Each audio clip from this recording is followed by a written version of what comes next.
এদিকে কাক আর ঈগল টুনির বড়লোক হওয়ার খবর পেয়ে টুনির কাছে চলে এলো। ঈগল দেখ দেখ, এত হীরা, এই টুনি তো অনেক বড় ধনী হয়ে গেছে। এই টুনি, তুই এত হীরা পেলি কোথায়? কোথাও থেকে আবার চুরি করে আনিসনি তো?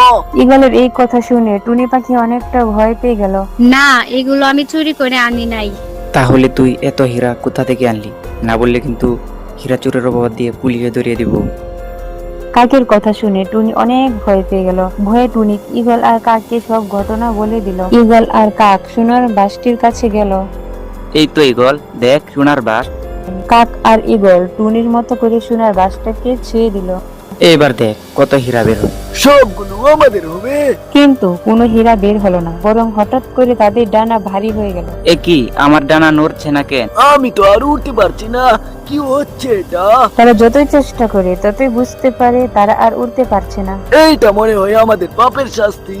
আমরা তো এখন উড়তে পারছি না। লোভ আর অন্যায় করার জন্য কাক আর ঈগল তাদের উড়ার ক্ষমতা হারিয়ে ফেললো। আর ঠিক তখনই সেই জাদুর সোনার বাসটি ধীরে ধীরে অদৃশ্য হয়ে গেল। সেখানে আর কিছুই রইলো না। এরকম মজার আর শিক্ষামূলক গল্প পেতে এখনই আমাদের চ্যানেলটি সাবস্ক্রাইব করে ফেলো আর আমাদের সাথেই থাকো বন্ধু।